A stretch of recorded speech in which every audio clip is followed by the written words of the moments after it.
Old line watches. Boy, the Hexmariner is really cool. Hey there, welcome to another episode of Old Line Watches. With you as always is this guy, Jeremy, your old man from the Old Line state of Maryland. Today, we're going to be doing a review of the Revelot Hexmariner.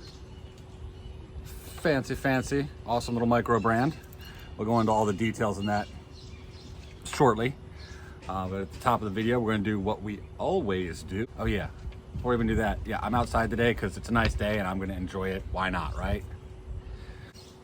All right, so we'll start off by saying thank you to a few subscribers.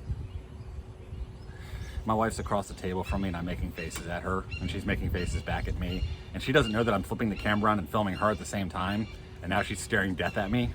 I'm not actually doing that, but it's really hilarious to me. All right, so I want to say thank you to subscribers. Subscribers. Use all your words, friend. Today I want to say thanks to Mayu, Lord Tachanka, and Mr. Teddy Bear. Thanks for watching. We appreciate it very much. I'm the one that's doing all this. There is nobody else. There is no we. I don't have employees or anybody else doing stuff. It's just, you know, that's what it is. I'm going to pop into a quick wristwatch check. It's the Spinnaker Amalfi in Halloween orange, accented by a very awesome bracelet that my child made for me. Be sure to hit the description or right there if I do it correctly to hit the link for the latest giveaway, the cool Tiffany Blue Pagani.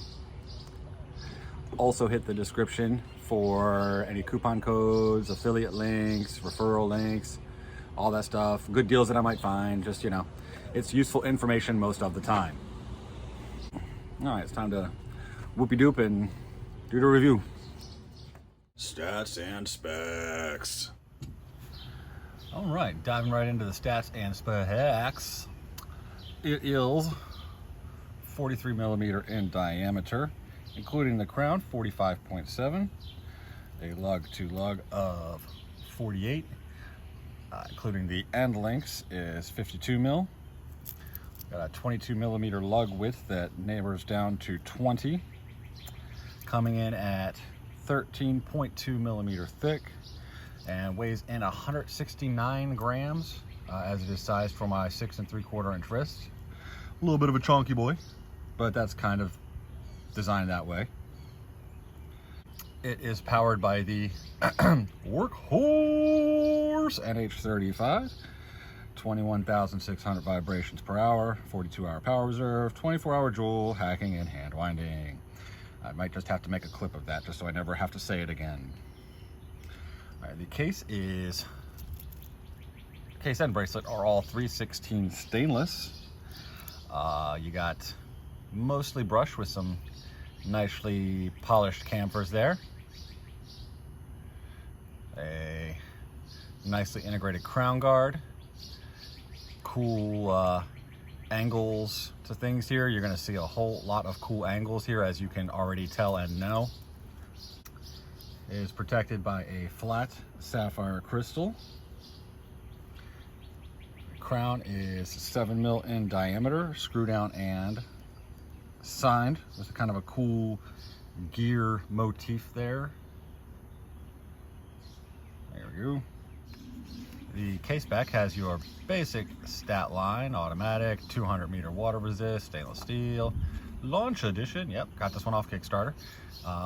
The big feature on the case back though is the really cool, like super hexed out sort of exhibition case back there. It's got a see-through case back, but they put a hex design over top of it because, well, it is a unadorned NH35 movement in there and you've seen plenty of them. So I really dig that they've done something interesting with it.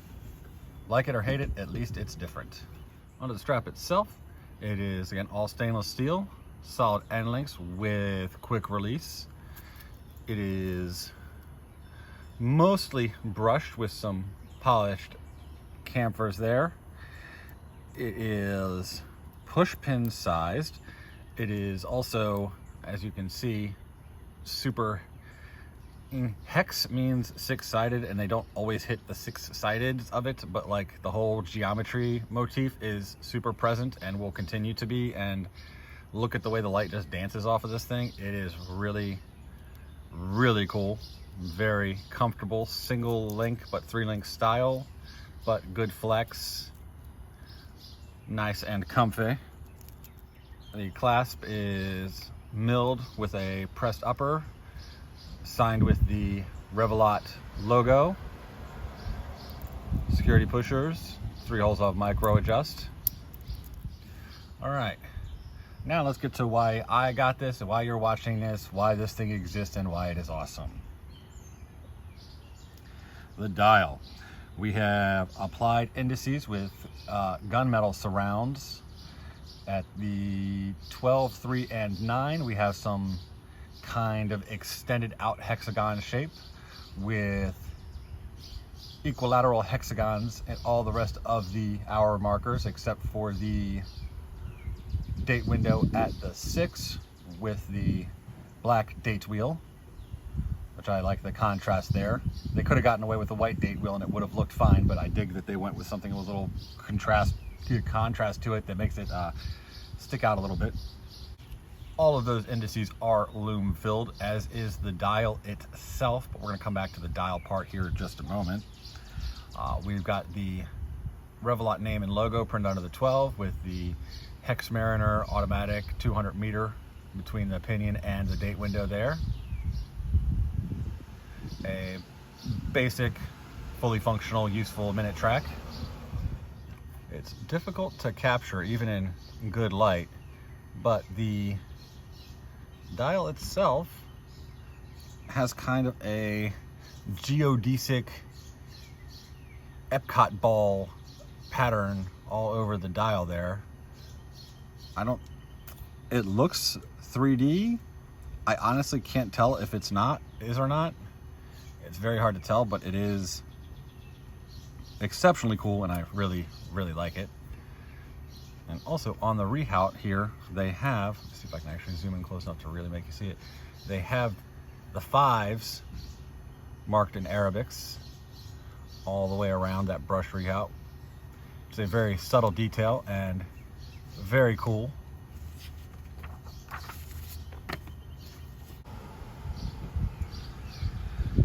The hands are also loomed, also gunmetal. Very well designed, also featuring the hex motif as well, because again, they really, really dove all in with this and I don't think they went overboard at all. Even the lollipop and the counterbalance on the second hand are hex shaped. Small details, man. They really, really make or break you. The bezel is ceramic, 120 click unidirectional, also loomed. It's got kind of a cool geometric hexish design for the outer ring of it, and the movement and responsiveness of the bezel is not exceptional, but it's totally acceptable, and it does at least, you know, line up like it's supposed to, which is always important. The 12 o'clock or 60 or 00, whatever of it, is a 5-sider, which I kind of feel like is a lost opportunity, but you know, that's hardly worth kicking up a fuss over. As you can see, the loom is spectacular. The loomed dial there. You can't quite see the geodesic hexes on camera, but you can see them with the eye. And as you can see, the amount of loom here is spectacular and the application is perfect. The movement is a textbook example of a very nice NH35, running just about 5 seconds per day. Great amplitude, minimal beat error. It's good. And here it is on my 6 3/4 inch wrist. 43 is about the upward limit of what I feel comfortable wearing as far as, you know, presentation and stuff. You know, not A little bit of gapping there, as you can kind of see, there and there, but I have to kind of like bend my wrist at a weird angle to make it look that way. Otherwise it's completely fine, presents well. The wrist roll you can just sit there and do all day. Props and slops. All right, your props and your slops. All right, for the props. In my notes here that I make while I, wear it and stuff like that, the first note about the props is the design is so hexy, because I love a good pun as well as geometry.